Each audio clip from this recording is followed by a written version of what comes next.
David, thanks for joining me today. I'm excited to talk about training, science, a bunch of nerdy things, a lot of which you've been sharing on social media. But first of all, how are you doing today? Well, thanks so much for having me, Brady. I'm incredibly pumped. Learned so much from you. Love the way you talk about science, the way you mix in humor, make it accessible. Even when I don't agree with you, which happens consistently because that's what science is, I'm always learning something. I'm always being pushed on those things. And then sometimes I start to agree with you because I'm like, you know what? Probably right. Because he's so smart. So yeah, I'm doing good. Today's a big parenting day, so I'm going straight from playing with a kid to here, which is perfect, right? Like diaper changing is a science, running is a science, and so I'm ready to go.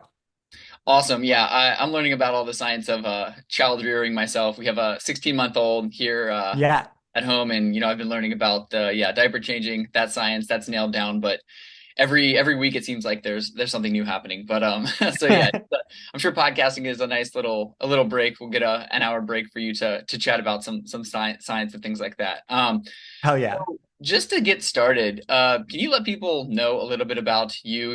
Who David is and what you're currently doing right now.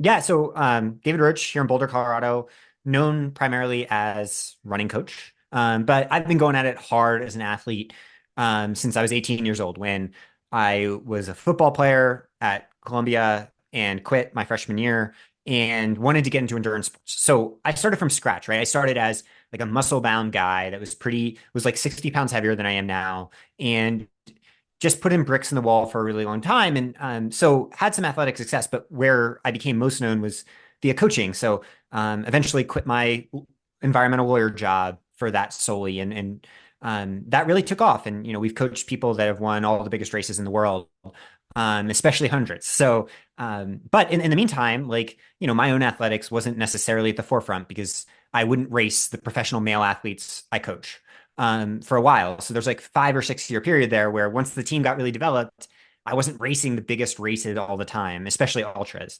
And then last year changed and decided to Megan's like, David, my wife, you got to go for it. And so a little bit of a learning curve, but Leadville was my first 100 and went pretty well. So we'll see. Maybe the coach athlete identity will get a little bit more balanced over time. Yeah, well, to say it went pretty well, I think is the understatement of the century. In your first 100-mile race, you broke the Leadville course record, and it was what 15 hours, 26 minutes, and 34 seconds. And I think I Yes. just saw that you had posted something on Twitter or X, and even talked to Zach Bitter about this on your podcast. But you had predicted like a time that was just 26 seconds slower than that, so you almost exactly kind of predicted that, which was blew my mind kind of when I heard that, and maybe we can talk about that a little bit later. But yeah, the football to ultra runner transition, doesn't commonly happen. Between those time points, what did you do? Were you racing like marathons or doing road races or just kind of running recreationally? Yeah. So I think one of the more interesting things about that transition is just because whatever happened at Leadville, like this record was always within that athlete too, right? That guy that was training for the 40-yard dash and vertical leaps and was actually good. I mean, think I'm not 100% sure. I think I still have the 40 record for my high school all these years later. And so, pretty school that has gotten okay at football. But it's so cool about human physiology that give it time, give it patience, and there's so much flexibility in ways that sometimes even even studies, unless you do these long-term twin studies. Some of my favorite, most motivating studies as I was building up my own running were the studies where you have like two 55-year-old men in one study that didn't do just, I think they were either raised separately or something like that. And one endurance athlete, one more sedentary. That endurance athlete had like 60% more expression of slow twitch muscle fibers. And I always like grasped onto that because I thought I was a fast twitch boy. This would take more time and to get good at ultras. And I always thought I had bad fatigue resistance. So in the interim, took like 4 or 5 years for the talent to start expressing itself. Did short distance ultras or short distance races, short distance trail. And then in 2014 was US sub ultra trail runner of the year. So it was like pretty good at the short stuff. But the long stuff always felt pretty incomprehensible, even as I started coaching some of the best at it. And yeah, then just in the meantime, just kept training week in and week out. And you just go look at my Strava any day, any year since that thing started, and there's bricks being stacked in the wall. So yeah, I feel like whatever I did, just a victory for the brick stackers out there. And also in the process, like the reason I think so deeply about all the little things, part of it is coaching, right? Like you need to, as a coach, be at the cutting edge of everything. But then as an athlete, I get to apply things and understand the visceral feel of it that I think makes me a better coach and a better athlete. So, I'm trying to always search for like, all right, what are ways that we can healthily, safely improve our performance? And that it doesn't just apply to elite professional athletes, but everybody. Absolutely. And you almost have, not that to say that you necessarily do this, but you almost have your own little experimental cohort on which to try these new training strategies. And if they work and your runners perform well, you can then implement them kind of in your own training, which is kind of Well, interesting. the interesting thing is it usually goes the other way, Mm. that I'm the guinea pig. And especially with things that are uncertain, right? Like I'm never going to tell an athlete to take bicarb until I've taken bicarb, and understand the sodium bicarbonate, feel what it entails and all of that. And I was a skeptic for the longest time on bicarb and ketone, post-exercise ketones and all of this. And then, I have so much data on myself that at least I get a pilot study before I start to say, hey, this new thing that might seem a little weird might actually be super beneficial before the studies come out. Because that's the thing is like the studies almost always lag elite athlete practice. And just because, at elite athlete practice, you're getting real world testing that you just can't do in the lab. And as a result, like I can be that elite athlete that's on the cutting edge, before an athlete might have to experiment with something that doesn't work for them. So, yeah, it's kind of fun. I mean, essentially, it just amounts to we're all n equals one experiments, and I have so much data on this n equals one experiment that it can be a little bit more refined and a little bit more responsive, maybe to some of the scientific literature, the scientific rumblings, and then also just the coaching practices from talking to other coaches that coach Olympic level athletes or, cyclists and all that.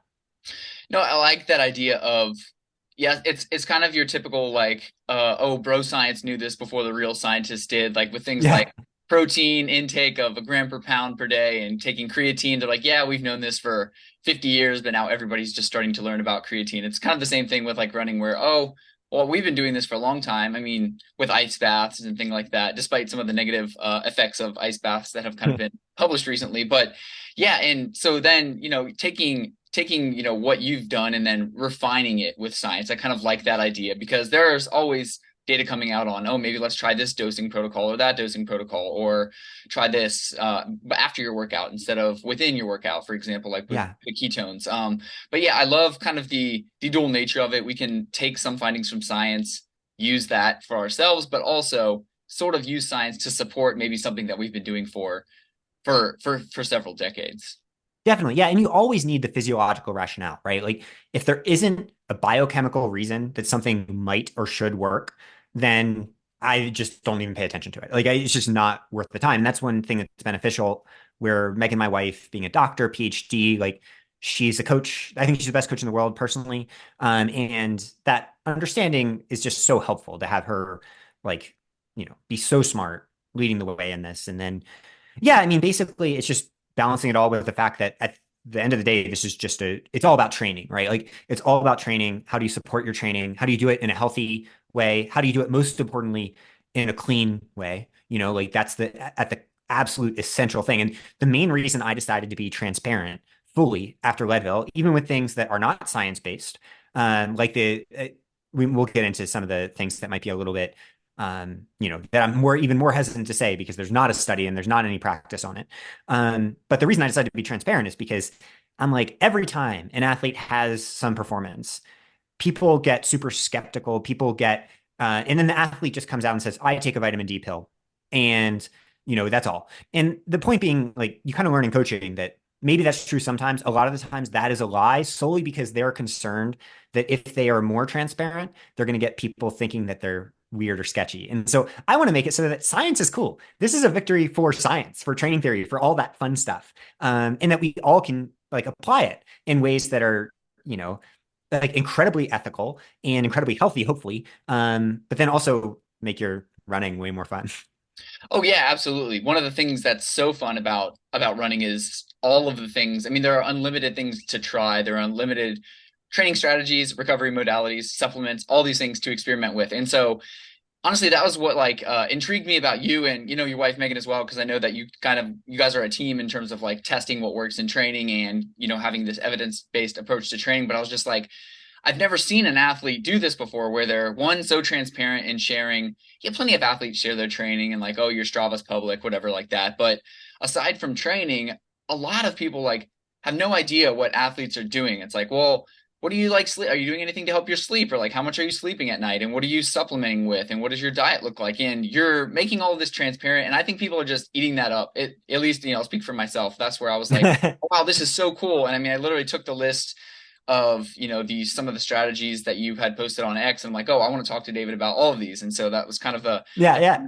the premise for our conversation today. And so before we get to that, though, I do, since, you did break this record, I am a little bit interested in your training approach, and a little Mhm. bit selfishly, maybe because it kind of aligns with the approach that I've taken to my own training. I'm nowhere of the stature runner that you are, but the same training approach that I've kind of taken in the past few years where, oh, I used to be a really, really high mileage runner in college. I probably averaged 100 to 120 miles per week for probably 5 to 6 years. So very high mileage runner, never did any cross training. I was just like, just running, that's going to make me better. And to some extent, that was true. But as I got older, quote unquote older, I'm 31 years Yeah. old now, but struggling with what, some stress injuries and things like that, I kind of overhauled my approach and said, what if I took a lower mileage approach, integrated some more cross training, and kind of thought differently about training and did something different? Because ultimately, I kept doing the same thing. It wasn't working. I was just getting injured trying to run 80, 90, 100 miles per week. And so after learning a bit about your training approach, it kind of aligned with some of the things that I've been doing. So I'm curious,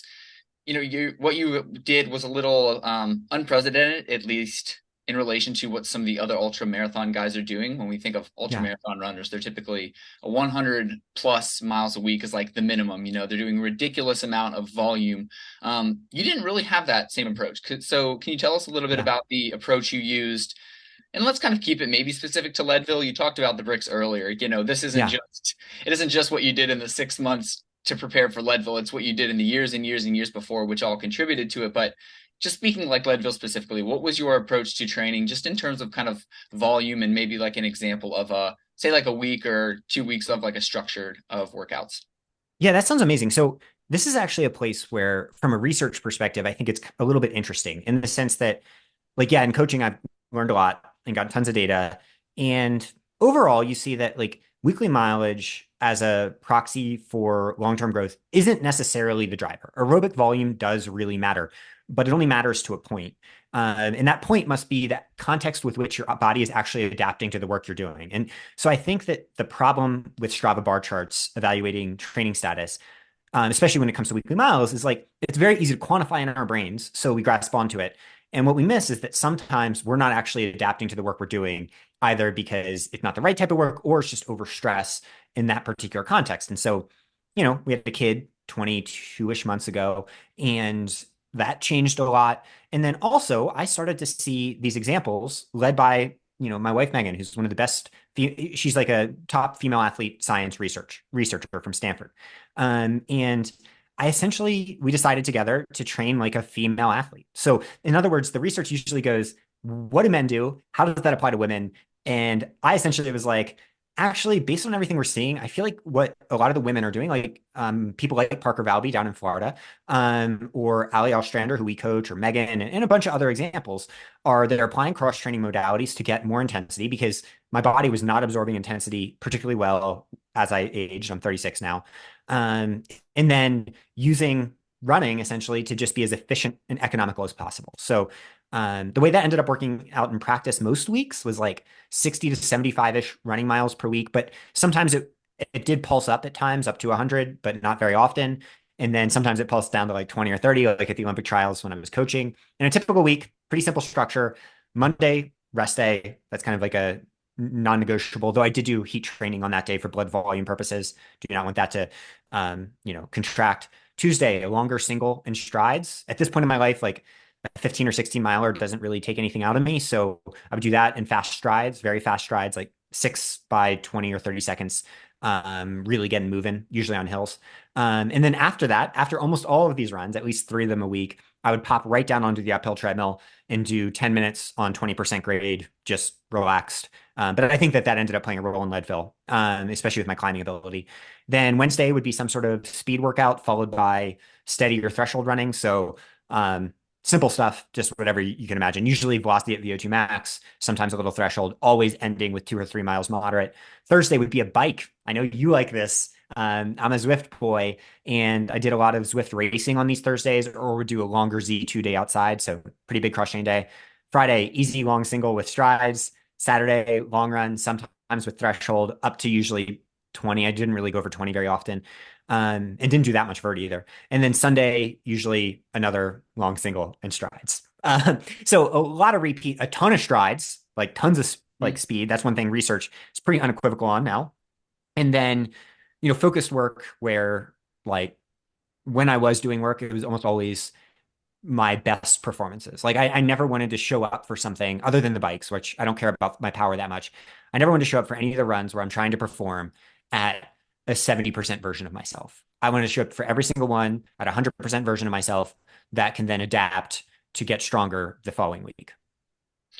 And it makes a lot of sense. And I mean, I assume that's kind of then the reason for maybe taking a lower, because I won't say low, I mean, 60 to 75 miles per week is by no means low mileage, but lower mileage approach to that. Because yes, okay, you could be running 30 or 40 miles extra per week, but I hate this term, but I'm going to use it. Would those be more so quote unquote junk miles, as they I knew you were going to say it. I knew you were going to say it. And I'm the biggest defendant of there's no such thing as junk miles and whatnot. So I hate that word, but I'm going to use it because I have no better word to describe it. But for you, it almost would be because maybe those miles aren't going to be at the same quality or intensity that you're doing the rest of your other runs. So they would just kind of leave you maybe coming into your Thursday or Wednesday speed workout or your Saturday long run a little bit more fatigued and not able to really optimize your mechanics or optimize your kind of aerobic intensity that you're running at those days. Yeah. And that was the big epiphany I generally had with myself is that my running economy, the amount of energy I was using to go given pace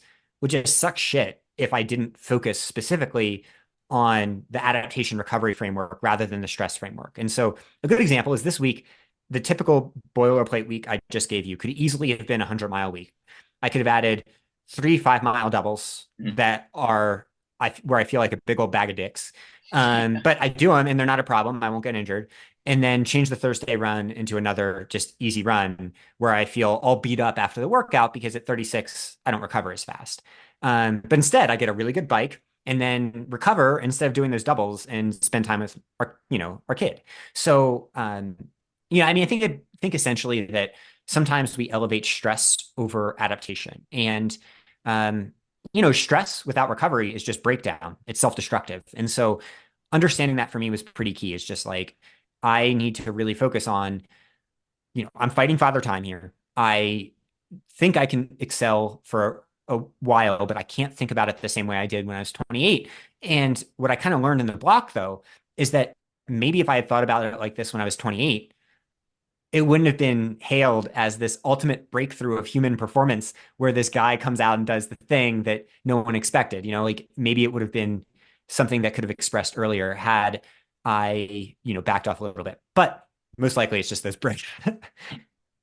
Yeah, definitely. And I think, the same way I've kind of thought about my training, whereas if I was in college, thinking about, yes, say you're sitting at 70 miles a week and then you just are like, oh, every day, you could run an extra 5 to 6 miles in the afternoon, but you just get to thinking, okay, well, what purpose is this run serving now? Is it just I need to get out for another run? Or is there actually some goal to this session aside from just racking up miles, which can definitely become a goal in and of itself? And I'm not here to say that that's useless. It worked for me for a long time. Just run more miles, get stronger. But like you said, with older age or, as you become more injury prone or whatever, or just seeking to optimize kind of the main workout of the day, like, well, what can I spend this time doing now in the afternoon? I have 30 to 45 minutes extra. Could I go to the sauna and actually maybe then do a strength training workout as well? Could I just stretch? Could I go and take my dog for a walk? Something like that. Like, yeah. Is that going to be any better than running like 5 to 6 slow miles? Like, what are those 5 to 6 slow miles going to get me? Especially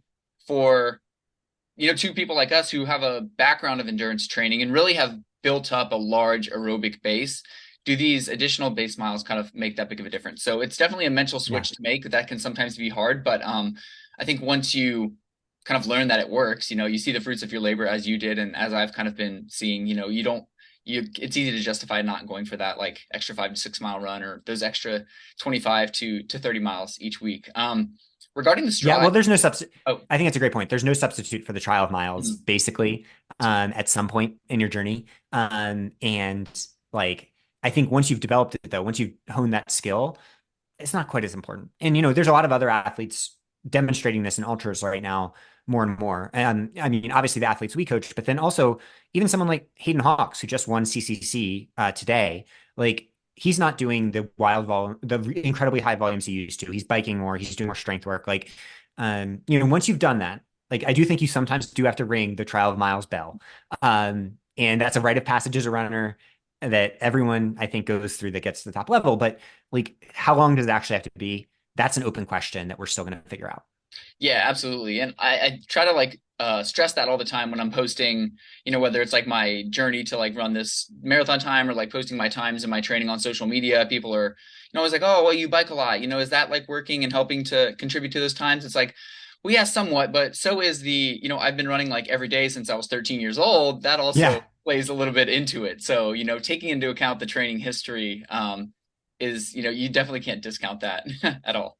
Yeah. I think biking's pretty magical though. I do, the way I bike, it's not focused on just like easy spinning. Like I'm trying to become a better cyclist. And Yeah. when you're only biking 1 or 2 times a week, it's harder to become a better cyclist. And, you know, those are some of my hardest sessions were probably done on the bike, just in virtual races against, avatars in Zwift. And like, and that went by the wayside in the last 4 weeks or so. But before that, I think this approach, especially because it's also not incredibly high intensity, it's high quality. Like I'm really able to run fast at low intensities and zero lactate production, but like it's not that high intensity. And so the bike came in handy a lot because I could add in intensity, but without the breakdown stresses, and have my running intensity be much more focused on the pure biomechanical output of running rather than doing massive threshold sessions that I might need to do. And then the threshold sessions I did do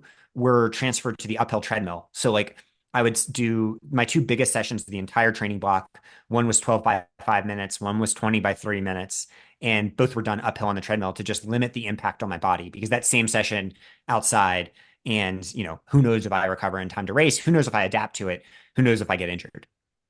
Right, right. Yeah, I think we're seeing like a not a cycling revolution, I'll say, but when Cole Hawker won the 1500, Yeah. and he's a big Zwifter. I won't say big Zwifter, but there have been a few videos of him riding Zwift and whatnot. So I think a lot of athletes are beginning to embrace it, which is kind of fun to see, because it's a great tool for aerobic development. And like you said, it's a way to I like integrating it early in, say, a base building block to say when I'm not ready to run at a high intensity, kind of bike at a high intensity, because it sort of substitutes for that workout that my body might not be ready to necessarily do running. But so it can serve a lot of purposes. I bike more than you do. I'm probably like 4 days a week versus just like one, or I guess 3 days a week now. But I almost substitute it sometimes for like my zone 2 running days. Again, Yeah. not doing that quote unquote junk volume.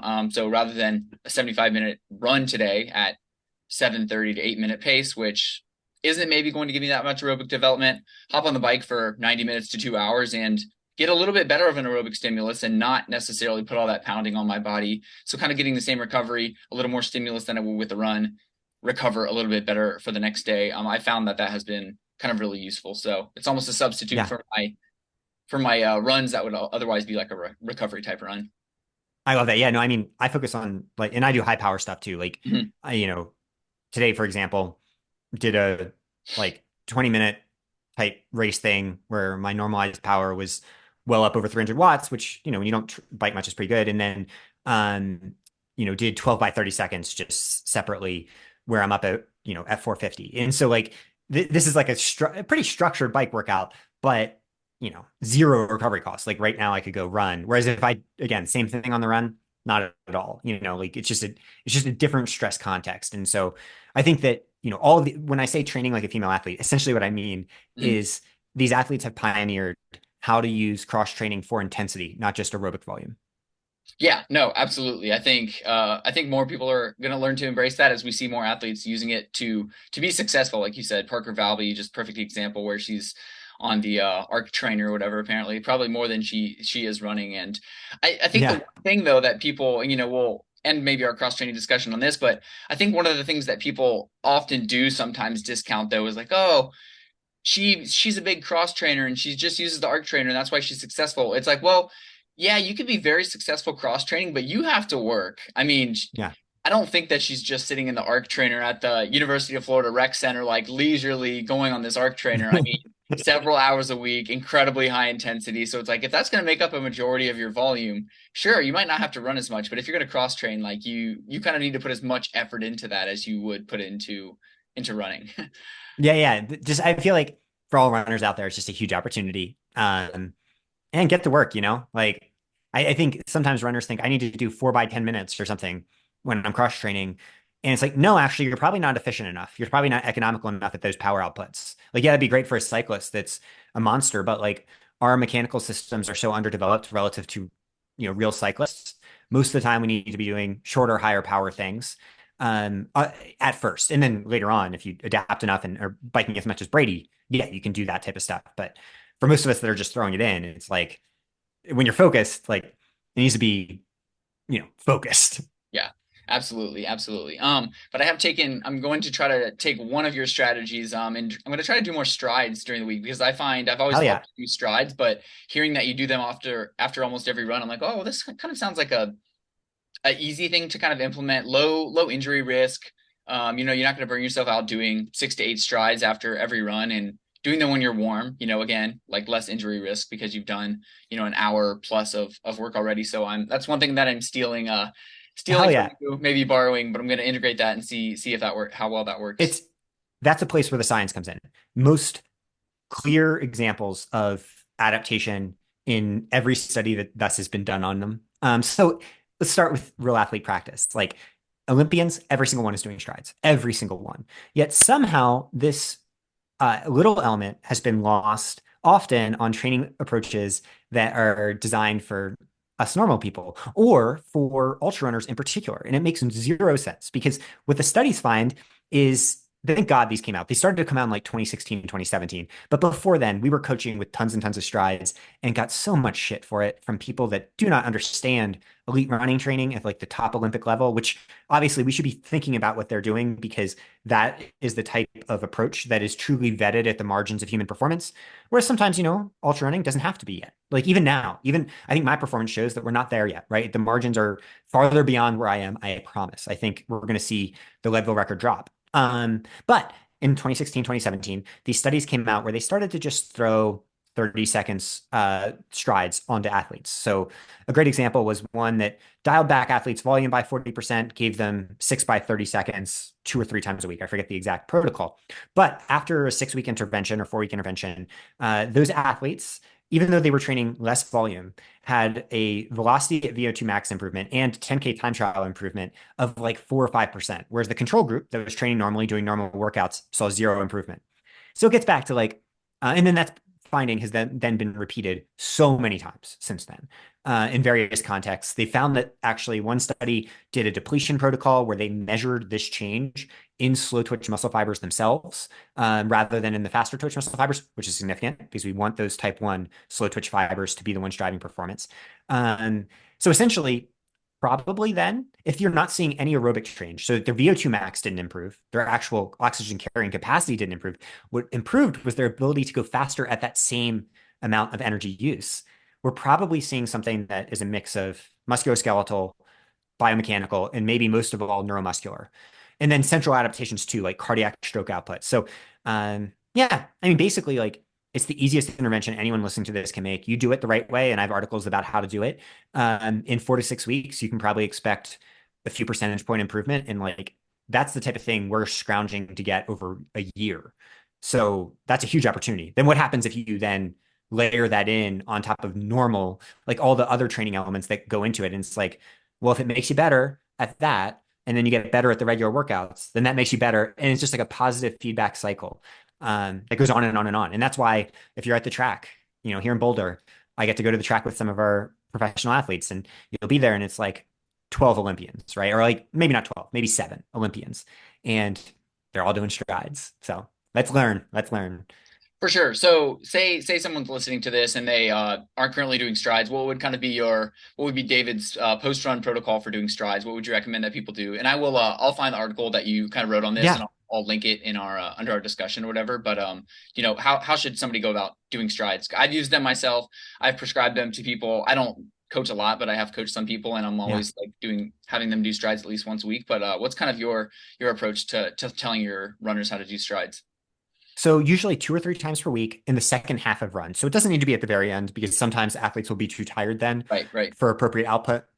And at that point, always start with hill strides because they're lower risk, lower impact. So on a hill that's like 6 to 8% grade, you ease into it and you use your long distance form. This isn't a sprint, but then you try to get as close to your peak power output as you can for a short period of time within that stride. So like if it's a 20-second stride, you're maybe doing it from, you know, 10 to 20 seconds, or if you're 30-second stride, 10 to 30 seconds, and it becomes a little bit more of an aerobic stimulus too.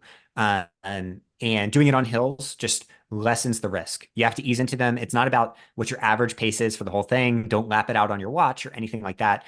What I look for as a coach is I go into the files and just check the peak out power output. So grade adjusted pace for hills, just check, make sure that it's within reason.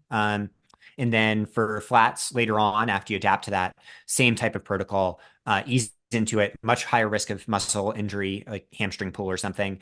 But similarly, I just check peak output, make sure they're truly fast, all the science, whatever we talk about, maybe the simplest way is the intuitive way.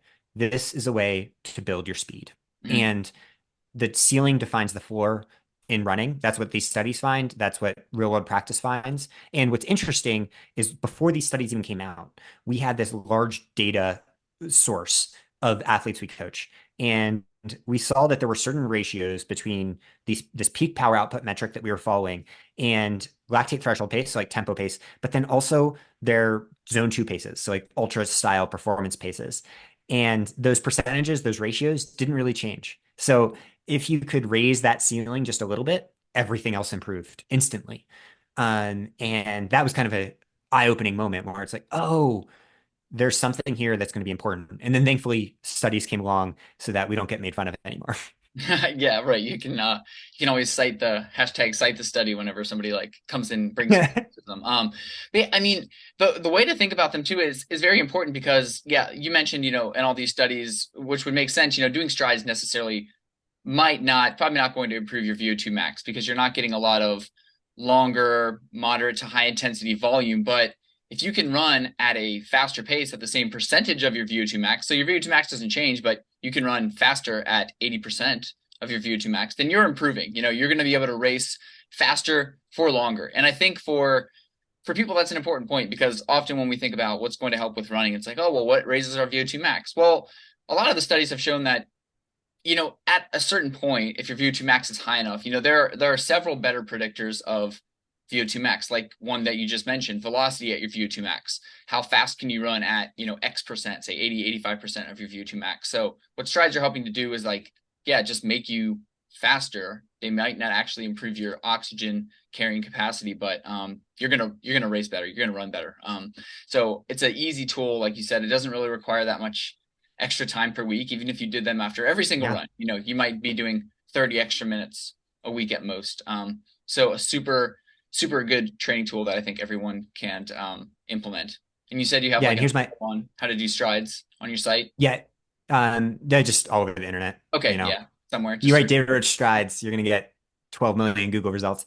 Sure. Um, but the controversial take is that if I had to get rid of one for everyone but professional athletes, so I'm talking literally, almost everybody on the planet, of strides or structured workouts, I would get rid of structured workouts. Hmm. And then I would let them do the strides and then do a lot of like steady running. So like we get some of the like you're running moderately, but not in a structured manner.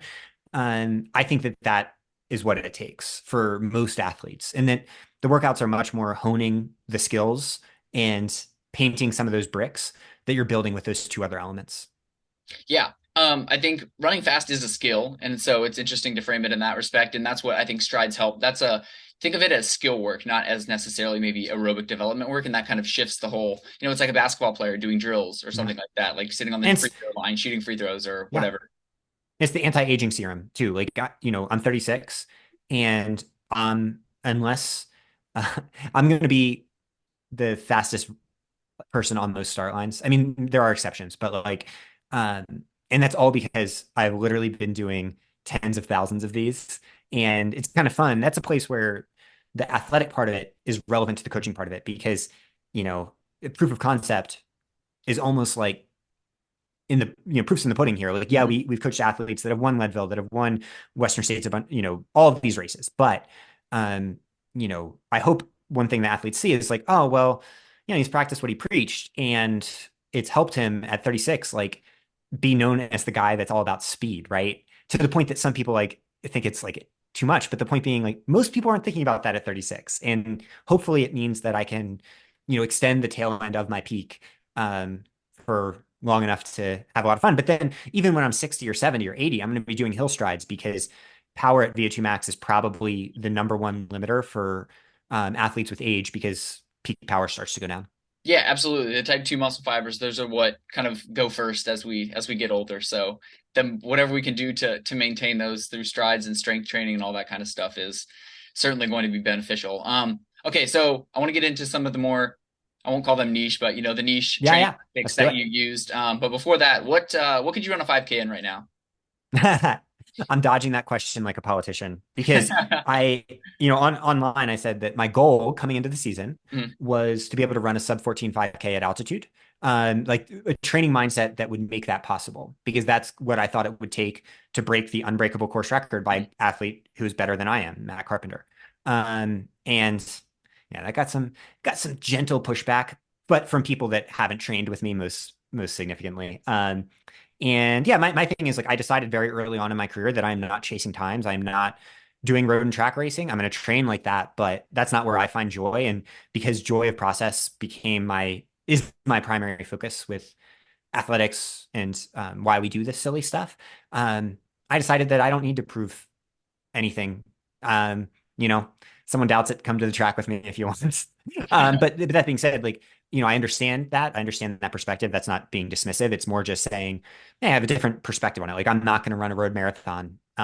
But, you know, I've done the workouts to have a good idea of what it would be. And I've coached people that have run, enough Olympic trials runners to know what's possible. And so, basically, you can emphasize speed without having to feel like you need to validate everything with external outcomes. Because for me, that type of stuff would immediately take some of the joy out of it. Like I wouldn't have fun in the process. I want to go run on trails. I want to go race on trails, but I want to do workouts on the track sometimes. All right, fair enough.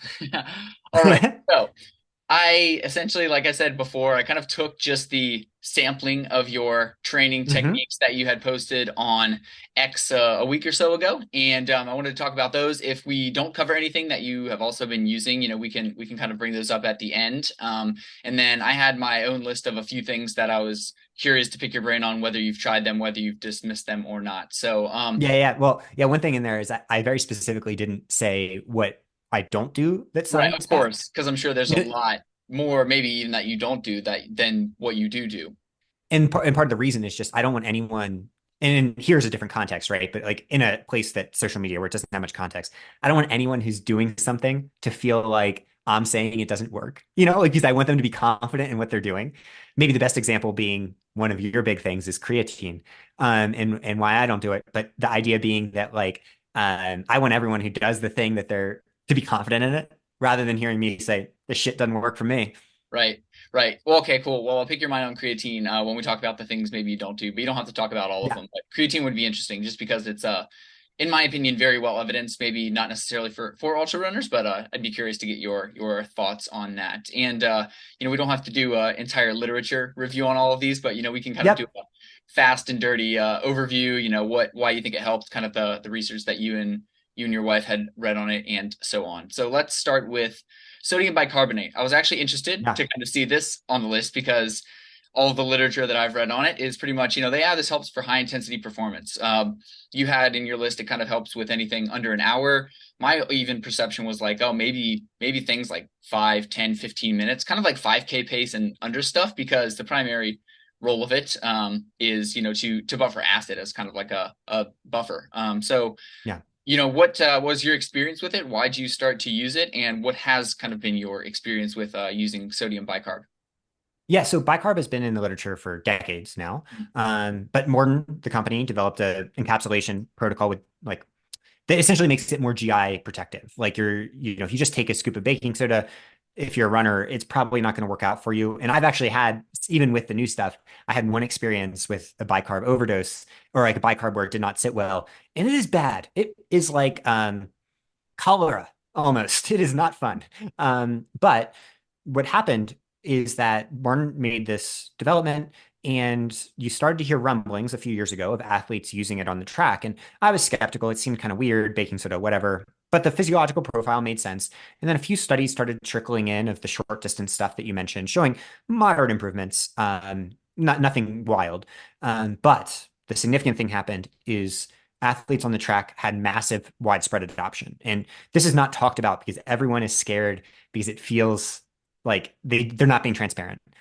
But coaching track athletes at the elite level, talking to people, seeing behind the scenes, being at the Olympic trials, it's like we're seeing just a rate of adoption that goes so far beyond the potential of a placebo effect or even minor changes. Like we're talking about, this is like shoes almost in terms of the amount of change we're seeing. And then you see it in proofs in the pudding. Like unless there's some new performance enhancing drug out there, the like 800 meters in particular has improved so much in 1 year that you're definitely seeing some sort of driver. And my guess is that's bicarb, though obviously you can never know for sure.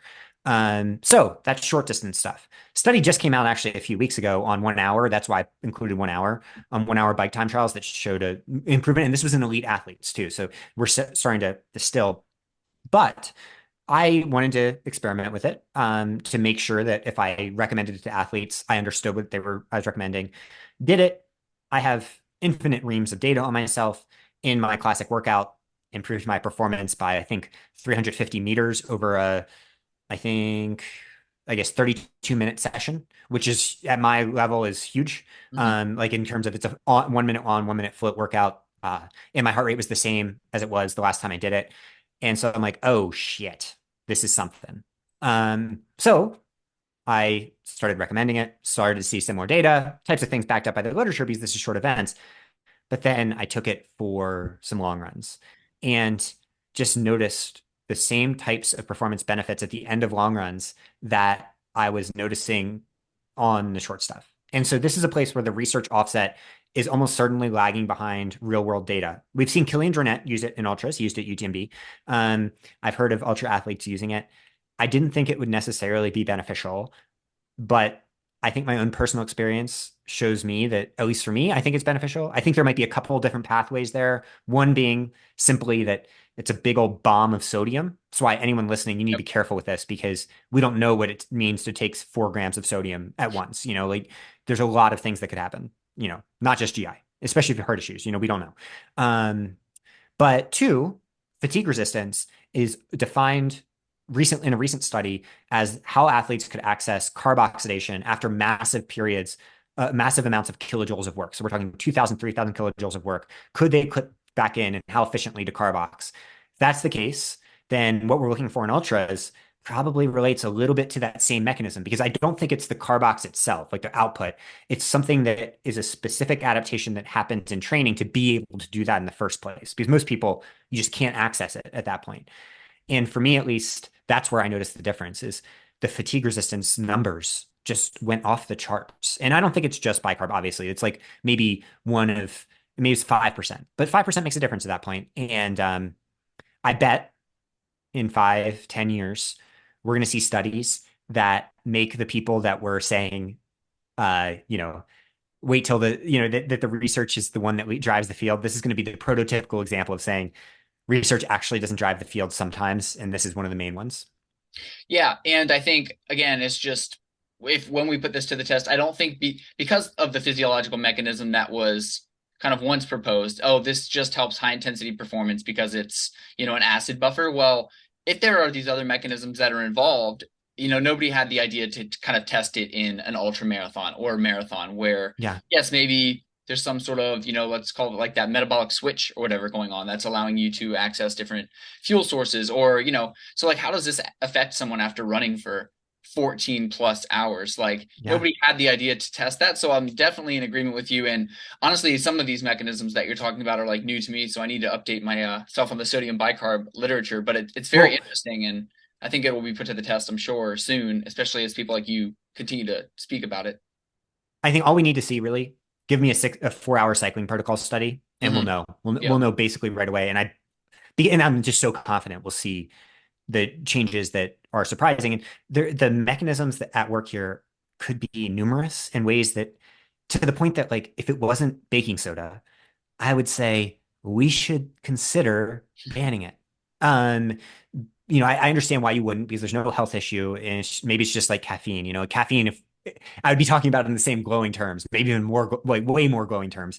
But there's one little study that no one really talks about that showed changes in mitochondrial signaling with use, and I think that that is also a new frontier. Is does this actually assist adaptation rates? Um, but one of those little things that like, yeah, it's baking soda. It's probably super safe. It's probably okay. It's also very expensive, and I hope it isn't expensive anymore. So, in an encapsulated form. So, um, very interested in again, it could maybe it's all for me placebo, or not placebo, but confounding, right? Like I'm actually seeing other variables and attributing to this. Sure, it's always hard to isolate that if you're using numerous things, but that's why we do randomized controlled trials. So we'll just have to wait for those, I guess. Yeah, Keeping them along the lines of nutrition. I do want to talk about your kind of high carb fueling maybe during training and racing, but what about you mentioned yeah, caffeine? That wasn't on your list, but how do you use and have you used caffeine maybe in training? I know you probably used it during the race, but what are your thoughts on yeah. caffeine?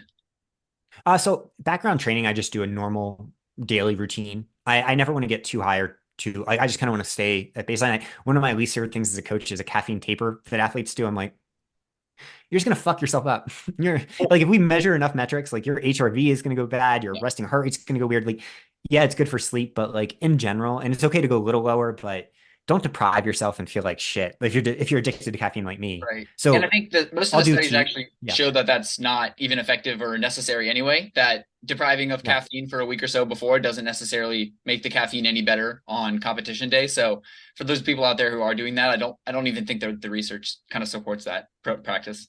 Oh, totally. And then also Good to hear, there's right? a good quote from Phil Gaimon's book.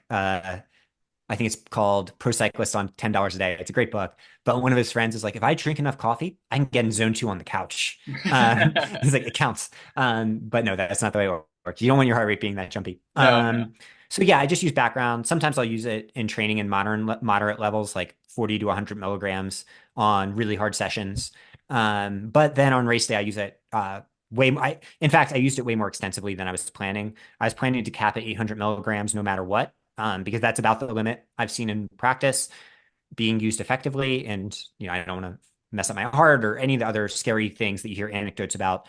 But I ended up probably getting up to 1200 to 1400 milligrams throughout the race because I found such a direct correlation between taking a caffeinated gel and feeling better mentally, which, a lot of fatigue resistance is probably a nervous system process. So, yeah, I mean, I think what the legacy of my race will probably a lot of it be the fueling stuff, the calorie stuff, but I hope it's not the caffeine stuff. Like, I think that that was a one-time thing that I don't even plan to ever do it again. And even since the race, so we're now, almost 2 weeks out, my sleep, I get to sleep well, but I wake up so early. And I almost feel like my nervous system was just tweaked a little. Not, I mean, maybe it's just 100 miles, but I also think a little bit of that caffeine, like I feel like it's still in my system somehow with how my brain is wired right now. Yeah, well, I think that there's definitely got to be some sort of interaction between caffeine and exercise where like yeah, taking 1400 milligrams of caffeine across 10 to 15 hours during the day, that's a lot in a single setting, but if you do that during exercise, again, the interactions with hormones in the nervous system and whatnot, we definitely have to take that into consideration. But Yeah, yeah, yeah. 1400 is a lot, but I can't imagine. I'm sure you didn't sleep well the day after the race at all, if Oh you no, no. I mean, slept. I at that point I didn't sleep well for other reasons. I was wrecked. Uh-huh. So high carb fueling, you mentioned the fueling, your fueling strategy during the race. Let's talk a bit about that because you really kind of pushed the limits there, even the limits of, I would say, kind of the limits of the research right now are like people saying, oh, kind of we're pushing 100 grams of carbs per hour. That's kind of like the frontier of what some of like the tour cyclists are doing, but you even kind of Yeah. surpassed that during the race. So let's talk a bit about how you fueled. So Victor Campenarts at the Tour de France this year, stage 18, won doing 132 grams per hour, hitting 150. And in that moment, I was like, okay, that's interesting. I think this is showing that someone that is truly at the margins of human performance is doing this because they think it helps them. And then in trail and ultra running, we've had people that push higher at times, like Tom Evans at Western States in the first 30 miles was up around 150 at some times. And basically I was thinking that going into Leadville, chasing history, I had to solve this previously unsolvable equation. Like, how can you push hard enough to get a record from someone who's the best athlete, one of the best athletes who's ever lived in any sport, 94 VO2 max, like better than I'll ever be? The answer is I have to push harder. And then because of that, I'll be burning a lot of glycogen to do that. Like, I'll be, at the top end of zone two in a 100 miler, like, our first mile was like 6 minute pace. Like you're running, and thus the more carbs I could get in, the harder I could push. And that's what I would need because the ghost of Matt Carpenter is not waiting for me and he's faster than me.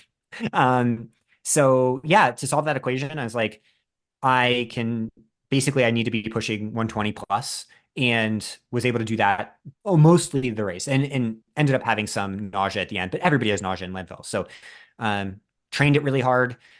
Basically, I think a lot of what people consider endurance limitations are actually fueling limitations and hydration limitations. Like hydration is highly individual dependent. Like everyone's so different. Fueling needs really aren't.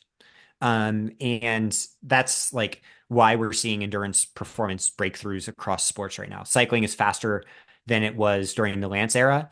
And yeah, you can say that maybe that's because someone's cheating, but after my experience, I don't think so. I mean, it gives me so much more faith in sports. I'm like, oh, actually, it's just once you start talking about 6 hour events, and in my case, 15-hour events, you're playing an equation game with substrate.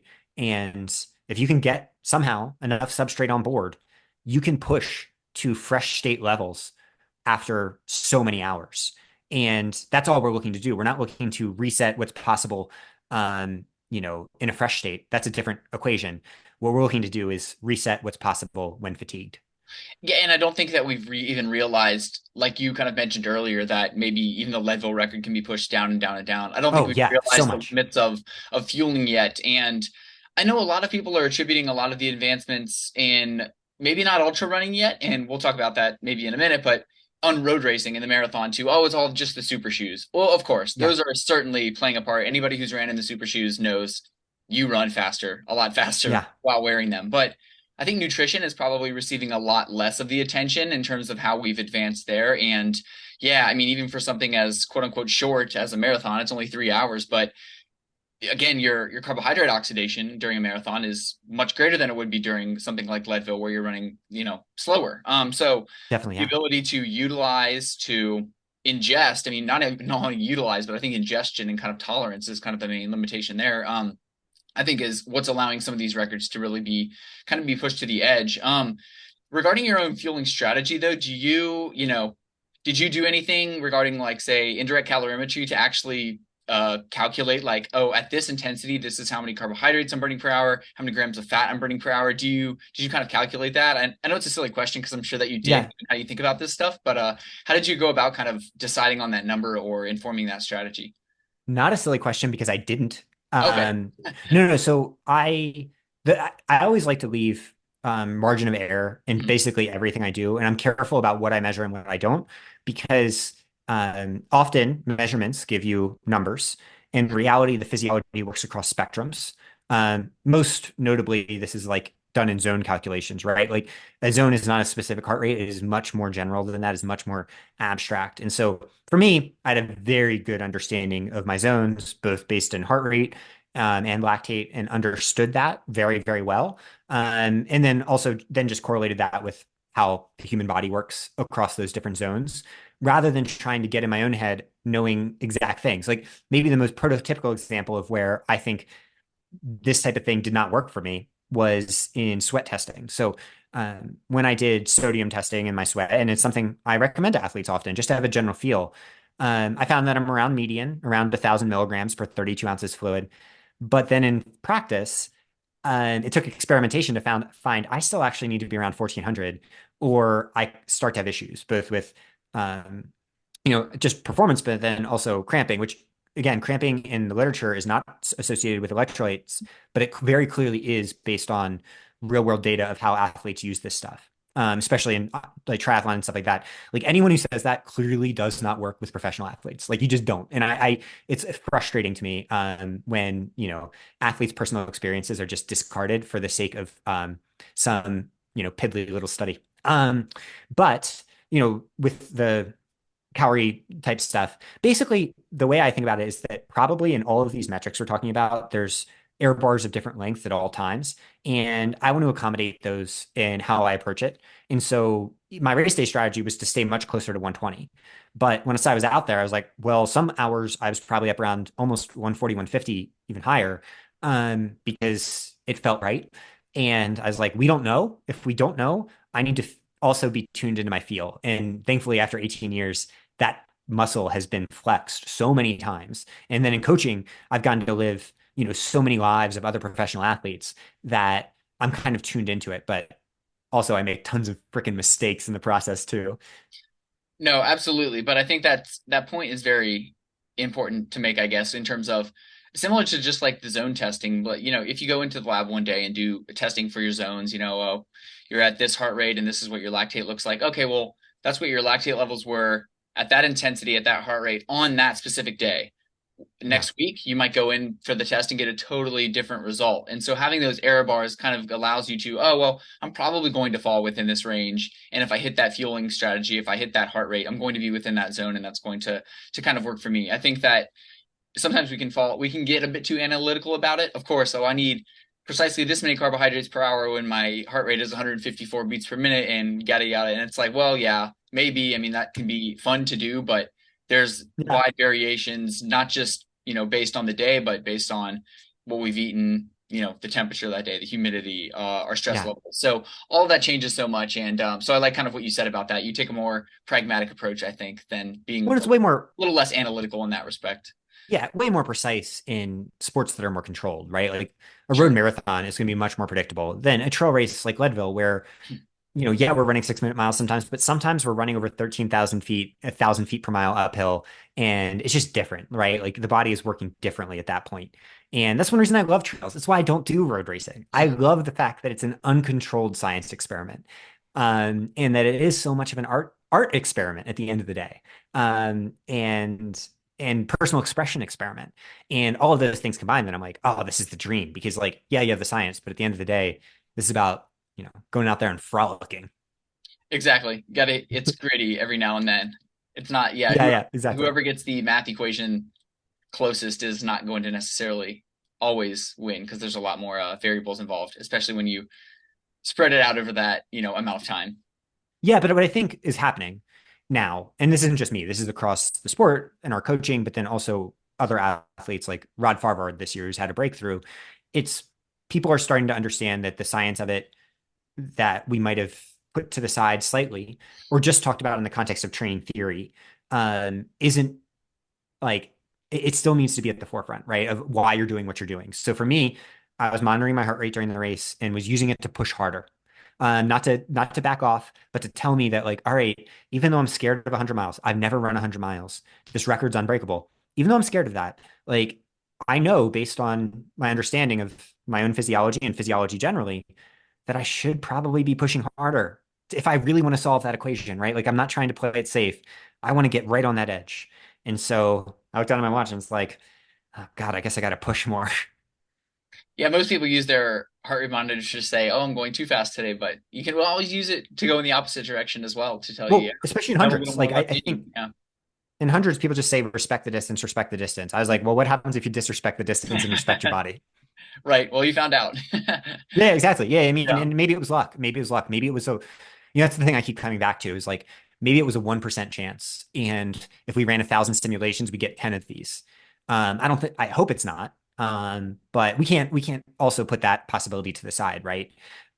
So I'm grateful in that, but also limiting my own personal conclusions from it. And that's the reason I share everything, because part of my thing is like, well, I'm not the one to draw conclusions. Let's see what other people draw and what they learn from it and see how that pushes humans forward, not just at the front end, but like everybody. If it does, if something survives the real world scientific experiment and then, actual science experiments, then hell yeah. But my guess is that like, some of it was luck. There's always a little bit of luck, I guess, involved in everything, but you want to hesitate to say that because of all the thinking that goes into it in Yeah, preparation. yeah, For exactly. sure. Yeah.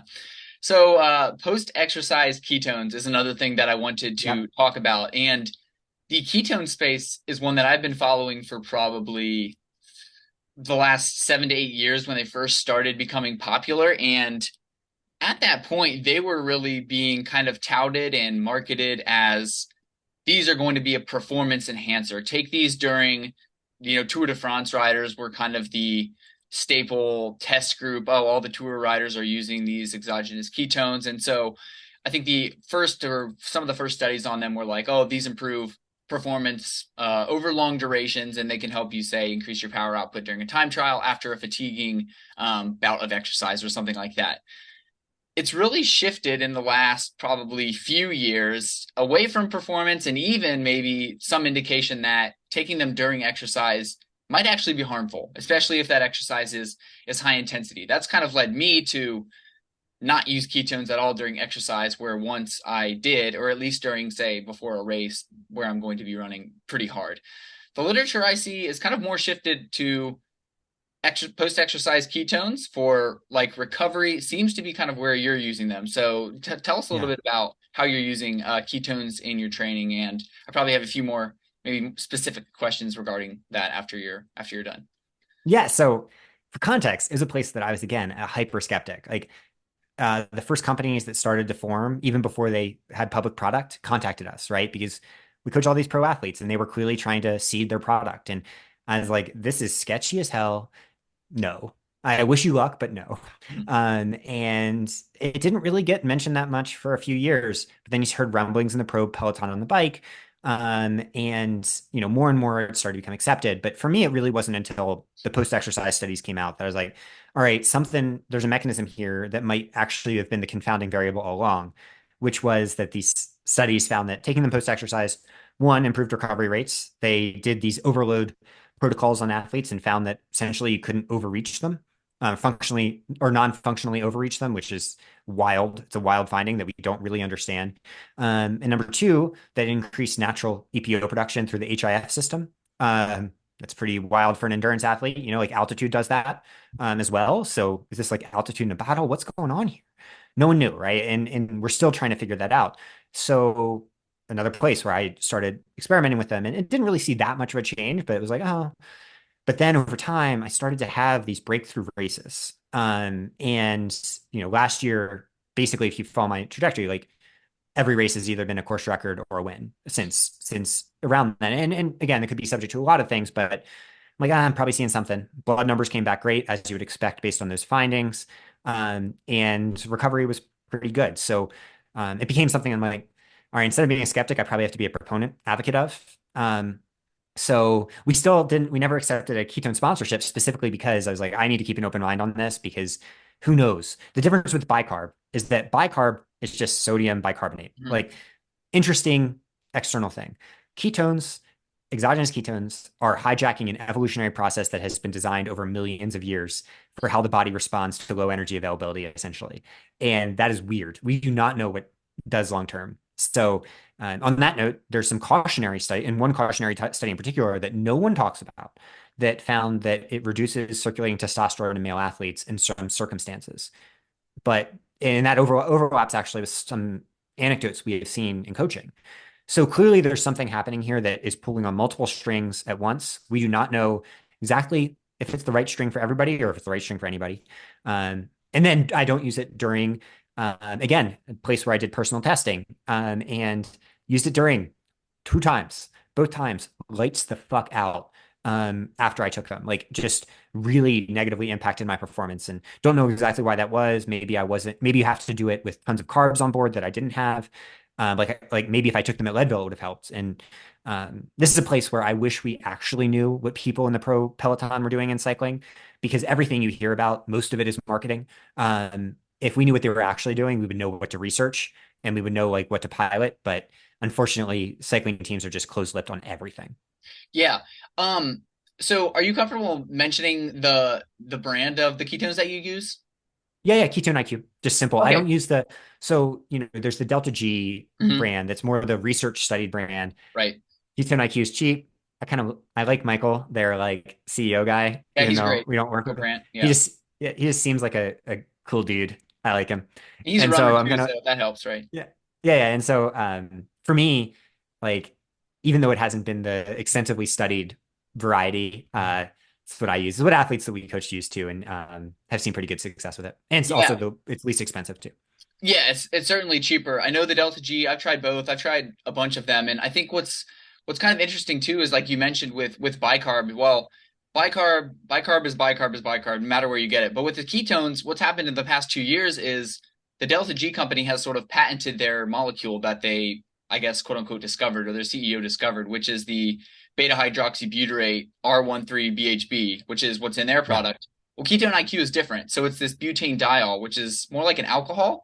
And so I'm thinking that they have different effects, which I think is why, at least for the ketone IQ2, I'm a little bit less bullish on taking it during exercise because a lot of people, and this is kind of what they're marketing it for now, is like you kind of get this buzz without the buzz, like if you're drinking alcohol. And so, well, you don't want that really if you're in the middle of like a 5K or a 10K or something like that. So, but for the post-exercise ketones, this, like the molecular signaling type of stuff, I think that it's very, very kind of interesting there. But it's interesting because we have to distinguish now. It's like, well, what was this research study done on? Was it done with the ketone IQ or was it done with the delta G? Because they're not the same thing. And I think the body reacts probably differently to those, which is kind of interesting. And that's kind of the only reason I asked about the brand that yeah. you're using and what No, for you sure. I mean, for.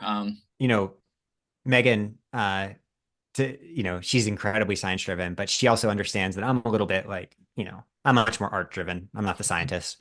And so I did a 50 miler in Leadville to race my way in on July 6th.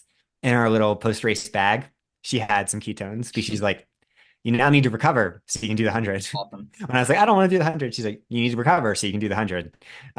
So yeah, I mean, I think it's another one of those little notches that you just need to pay attention to how your body responds.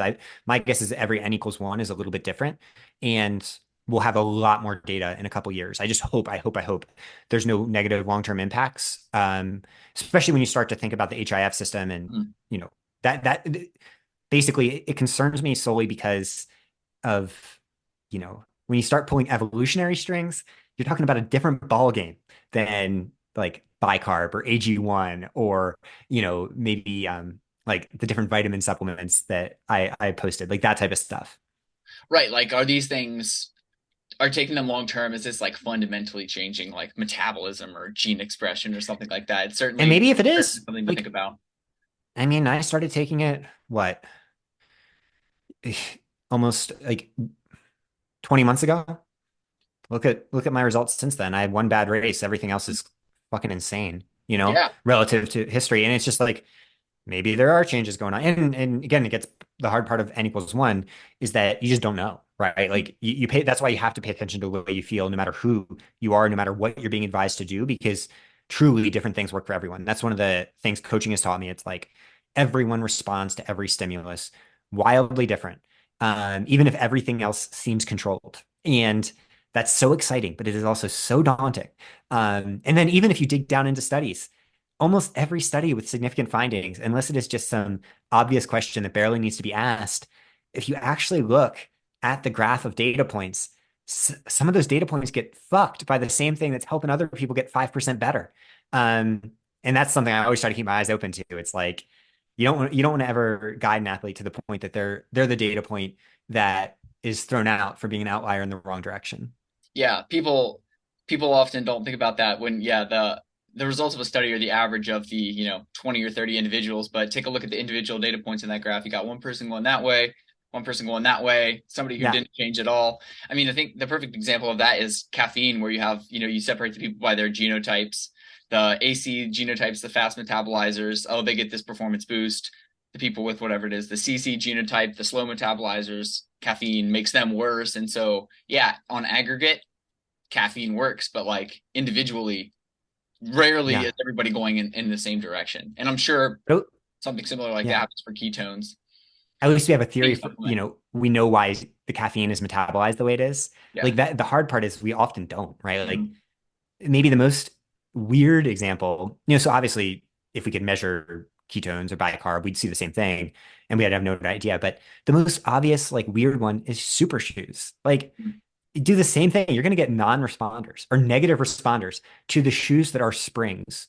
Is that a mistake of the science, or is that just some people, our bodies are true wonderlands, and we just don't know? I mean, that it's one of the most exciting things about all of this to me, and it's why, again, I try to share everything. I'm like, you know, let's see what your data point does, and let me know because I want to learn too. Yeah, absolutely. So that, yeah, stresses the importance of everybody just like trying these out. And again, why you kind of share everything. It's like, yes, this worked for me. I'm not recommending this. This isn't medical advice, but I tried this, and maybe you should. And if it doesn't work, then don't shoot the Yeah. messenger, I guess is kind Well, I of mean, the conclusion from that's why that. the Leadville record is so interesting, is because like I mean, I don't think anybody out there would have said I could go faster, right? Like even like I have a lot of people that don't necessarily don't see eye to eye with me for whatever reason, and I don't get it. But even those people, I don't think they're going to give me the compliment of saying, "Well, he could have broken 15 hours," Mhm. right? Like, so the cool thing about it is we're seeing at least for one n equals one short-term optimization. That maybe I could go faster eventually, but I doubt it long term, just given the history of it, right? Like a lot of the best athletes that have ever done it have gone for this. And usually they're hours behind. So it's kind of just a cool case study in that regard, in the sense that like, well, in this one case for this one n equals one, there aren't too many people saying that like that was clearly made you worse, at least. Maybe it was not, maybe it was a non-factor, but it didn't make you worse. No, and I think that's an important thing when we discuss like supplements or tactics. It's like maybe this didn't make me better, but at the worst, it didn't make me worse, and I just maybe wasted a few bucks. I would rather have that outcome than I used a supplement and my health tanked or my performance tanked. If it didn't make me Oh, worse, for sure. then kind of we're even.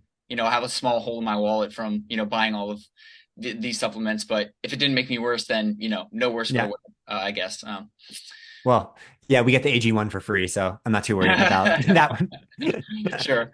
Okay, so let's see. You mentioned super shoes. I'd like to talk about that, and I know that their integration or implementation into ultra running hasn't been as widespread as it has been on the roads yet. But what did you race in for Leadville? And then I'm curious whether you implement super shoes into your training aside from kind of racing, Yeah. maybe even like your harder kind of race oriented workouts.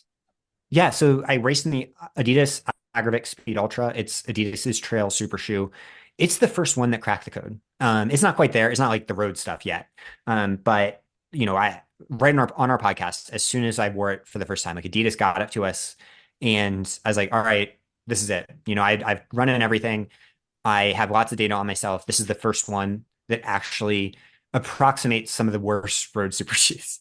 And a lot of the trail super shoes before that were just like, I don't know what they were thinking. Like it just wasn't, it's not in the same way as roads. It's just not as researched and not as much finance is going into it. And people overthought it. Adidas worked with their pro athletes, thought a lot about it, but then at the end of the day came to something that approximates a lot of the similar structures of the Adios Pro 3, their road super shoe, which is great. It's one of the better road super shoes, I think, personally, at least for me. So how much of a difference does that make? We don't know. But for me personally, I had to, and also the shoe is very unstable, right? So like a lot of people can't wear it on trails at all. And I had to figure out a lot of different strategies to lock it down and all this other stuff to make it so that I didn't fall off a mountain. And I think what it shows more is the evolution. So this shoe isn't quite there yet, right? Like I wouldn't recommend it to everybody. I would say you should only get it if you have a lot of money to spare and you're not stressed, or you're a professional athlete that's like looking for everything. Hmm. But I think it is the prophecy of 2 or 3 years from now, maybe 4 years from now, we're going to see a revolution where it's the shoes, and that's interesting and exciting because on roads we've seen the advent of road super shoes cause an immediate bump, but then we're seeing continued bumps, and I think a lot of it comes from training elements rather than actually racing in them. So training in road super shoes diminishes the impact on the body. I've seen Morgan Pearson, who's an Olympic gold medalist, he has said, like in the relay, has said like, the miles should count half. But and when you're doing workouts, the idea being that your body just doesn't break down as much. It has given me another 5 years on my running career to do my speed work and some of my threshold in super shoes, road super shoes here. Trail super shoes are not like this at all. Like it's just totally different. They're not at that level. They will be, but not. And so, the most eye-opening thing to me is that if you go to the track in Boulder and you're seeing those Olympians, every single one is doing everything in super shoes on the track or in their threshold and all that. It's like, oh, that has been decided at that level of sport. And so, yeah, it's interesting. I mean, we're in such a fundamentally fast shifting time. And I think I'm cool. I'm very excited to see what happens in trails because I bet 4 years from now, Hoka, Nike, Adidas are making shoes that are rocket ships, just like the road shoes are. Yeah, absolutely. And that's maybe where, you talked about the breakthroughs are coming in trail running. Maybe that's where those additional breakthroughs are going to come through because, if one of their main kind of mechanisms of these super shoes is, yeah, they reduce not only during training, kind of the stress and then pounding on your legs, but actually during a race, which, is true as well. I mean, you would think that those benefits would just be even greater when that run was extended out to 100 miles or whatever. I mean, if they're able to save your legs and keep your legs feeling fresh over that distance, like it's almost like an exponential benefit compared to say something like a marathon. So it's very exciting and it's like untapped realm for trail running. The training Yeah. side of the super shoes though, really one that I'm learning to embrace. I was initially like, oh, you should only just race in these. You shouldn't train in them all the time because it's gonna, you're gonna have these like bad adaptive responses. And then the Yeah. research just keeps coming out on how, I mean, I read there was a study recently that came out that showed training in super shoes, it literally reduces the impact on your bones when you're running. So it's like, oh, well, if I can run 10 to 20% more miles without, because my history of injuries have largely been bone stress related. So I'm like, well, if these things allow me to train more without increasing my risk for like a bone stress injury, like I'm all for it. And just allowing Yeah. you to train harder, recover quicker. I mean, doing speed workouts in them, as I'm sure you've experienced, it's like you get to the end of the day and I'm like, well, I don't even know that I did like 8 to 10 miles of threshold work this morning. It doesn't feel like it. Yeah. It's almost, it feels like cheating, but everyone's using them. So, it's not, we're all on a level playing field, at least And those who you have can the money wear, to spend on, a 400, 300, 400 pair of super shoes.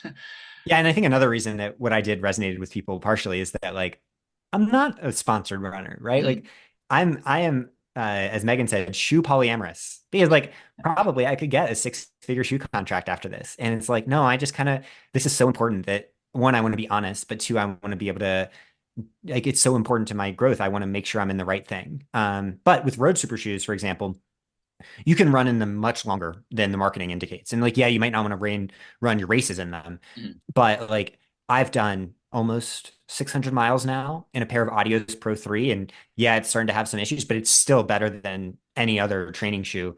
And it still gives you most of the protective benefits. So like there's an offset there between the marketing strategy and like the reality. And so if you're financially limited, like I'm paying for these shoes too.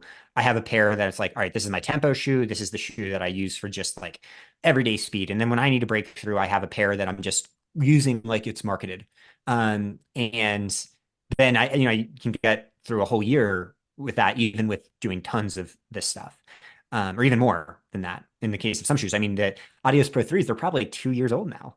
And they've accompanied me on so much. I love these shoes. They're starting to rip, and I'm like, oh, am I going to have to retire my favorite baby?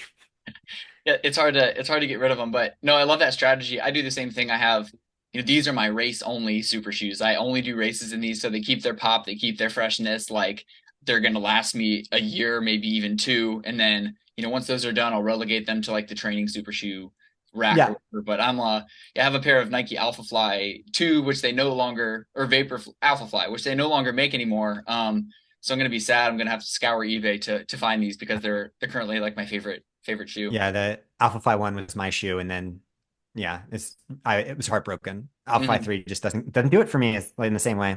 Sad. Yeah, for sure, for sure. Okay, so a couple more here. Heat training, something that I'm also kind of interested in and use myself. So how have you been using heat training to optimize some of your adaptations to training, and kind of what research was that all based on? Yeah, so the heat, I think, is another place where we're seeing performance changes across sports, and it has really come in the last few years. So we've always known that it helps in performance and heat, but it's another place where we're actually ahead of the curve. We're like, blood volume is good in all contexts, and you want it. And what ended up happening was a number of studies came out about hematological adaptations from persistent elevations in blood volume. So what happens when you're in the heat, for the listeners, is that your body increases the fluid content of blood for adaptive cooling, and it happens almost instantly. One of the only human adaptations that happens in a couple days, because in nature we just needed to respond so fast to changes in the environment. Um, but that's good in and of itself. More liquid content of blood, more blood volume helps performance. What happens subsequently is if that blood volume stays elevated, it diminishes your hematocrit, so your percentage of red blood cells. Your kidneys, sensing that offset, increase your percentage of red blood cells back up to normal. So you have a bigger denominator, and then it brings your numerator up. So you're gaining hemoglobin mass, your body's ability to transport oxygen to working muscles. So it's just this massive opportunity that's like, oh, well, this adaptation, it's pretty simple, seems to happen in 3 to 5 weeks in studies. So doing it year round, yeah, there's the same background benefits for heat performance, but then you're also essentially just getting like more ability to get oxygen to muscles. And so, yeah, heat is a huge part of what I do 4 to 6 times a week sometimes. Just using a hot tub here, passive. And what's interesting is since I talked about this, some researchers have been talking about that, oh, yeah, this actually overlaps with what we're seeing in unpublished data with hot tub use. Dan Shaw, in particular, who's an amazing runner, researcher, coach from the UK. So it's just so exciting because it's like you don't have to do these really complicated protocols. You can just go sit in a hot tub, sit in a sauna, and get a lot of the benefit probably.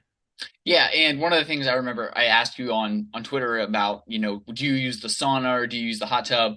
I think probably the literature it supports both of them. I'm partial to the sauna because I just like how it feels and it's a little bit hotter and you might get some Yeah. additional kind of cardiovascular adaptations with that. But I mean the fact that you can just sit in a warm tub or just do passive hot water immersion and still kind of get these benefits is great because again that's almost a zero cost tool that people can use to enhance some of these adaptations. And I would recommend, doing it immediately after probably your workout. If you have, 10 to 15 minutes to spare, that seems to be the best time to kind of Yeah. engage in that.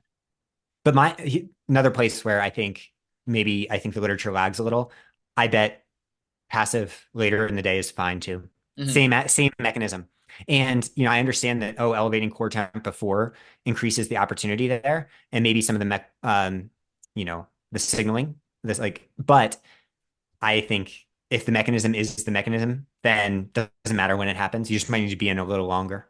And so that's a place where I bet once the research gets there, because again, the research needs to go stepwise, right? Like jumping right to that might be putting the cart before the horse. We're just going to see, hey, if you just do a hot tub at night, you're going to get 90% of the way there. Yeah, that's a good point. I mean, I guess it's an issue of convenience versus practicality. So yeah, if I finish a run and jump right in the sauna, well, I'm already hot, I'm already sweating, so I'm going to start sweating immediately when I get in that sauna. I might only have to spend 20 minutes, whereas if I do it later in the day, maybe you have to spend 40 minutes. But if you're spending the same time at the same body temperature, hot bath as well. But yeah, probably the same Yeah. adaptations. I would tend to agree with you on that one. Yeah. And I mean, I just do it after Leo, our kid, goes to sleep, because Yeah, I wouldn't have time for it otherwise. And so it's one of those that it's like, all right, I need to try to think about the physiology, the mechanisms, and go from there. absolutely. It feels good too, and I think there's probably some evidence that it supports recovery in addition to those hematological adaptations. So, all it's much better than a cold shower or a cold bath Yeah. anyway. For me, at least, I can't do cold. Not No, good for me. no, me neither. Me neither. So one of the thing downhill running, and we can kind of maybe end on this. I don't know how much kind of time you have left if we want to discuss again some of those things that you A couple minutes. Yeah, just I have to get to the kid. Oh yeah, all good, cool. So let's just you said you use downhill running in kind of your training. So how did you use downhill running and what kind of specific purpose was that for? Yeah, so fitness isn't everything, right? If this was a fitness contest, we would just see people come from Olympic track. What matters a lot in these events is your body's ability to withstand eccentric load in particular. And what's interesting from the studies is just the repeated bout effect finds that you don't need a ton of it to get a lot of the adaptations. But what we've seen in coaching is like you need to be doing it faster than you're going to do on race day on steeper terrain or as steep as you're ever going to see, but ideally as steep as it gets. And so what I did personally was about 3 weeks before, essentially did 3 concentrated downhill sessions within a week time frame. And historically, people have trained for Leadville like mountain runners, and I trained for it like essentially a road runner that can run in the mountains. And I was really sore the first time, a little bit less sore the second time, and barely sore the third time. I was still sore, but then on race day, barely sore. And so it just points out that like these eccentric adaptations, the studies really point this out. Like the repeated bout effect shows very quick. And this is a place actually where the reverse is true. The studies have driven, I think, a lot of practice where in the past people thought you need to reinforce this all the time. And now I think the studies basically show you don't really need to. And what we've done in coaching is like, because that's so much higher risk, because it makes you a little bit slower, we've deprioritized it for races like Leadville. And then for races like UTMB, that window goes out further to like 6 to 8 weeks or something. Um, and as a result, though, athletes can stay fast without, you know, breaking their femurs or something. Yeah, no, it's remarkable the body's ability to respond to something like that so quickly, but also kind of good news in terms of like athletes who might want to implement this. It's like you only have to do Yeah. it a few weeks before, and you can actually kind Well, of receive some of these benefits. and if you live in Florida and you're racing a mountain race, Yeah. go to Georgia, go to the mountains Hmm. for a period for a week or whatever, and you can get there, right? Like that's all you'll be ready. But you do need to do it. Like you cannot go.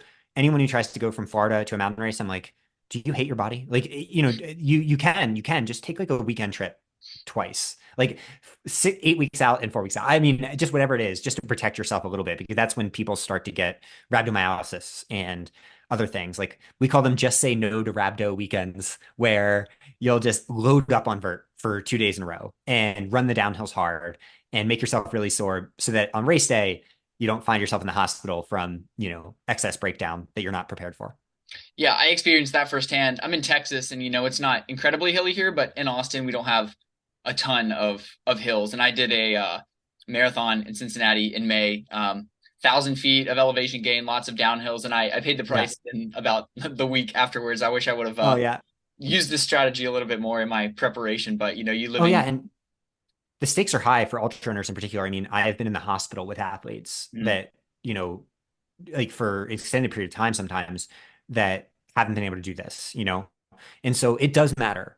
But I think it just matters. You need less of the stimulus than you think, but the stimulus that you do get needs to be acute, needs to be severe, it needs to be focused. And that's the place where like you're just kind of balancing both research and practice. absolutely.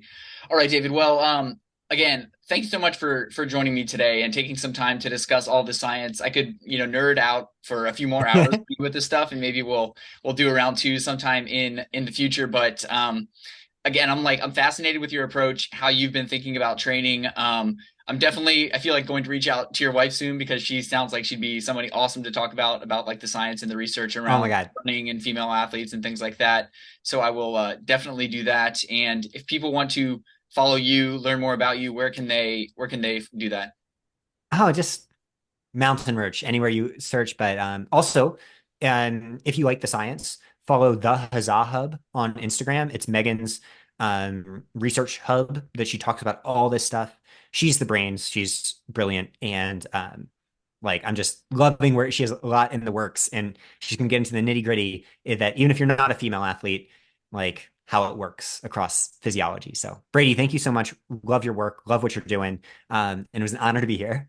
Yeah, absolutely, David. It was an honor to talk to you because I know you have a busy schedule. So I appreciate it, and I'll see you around.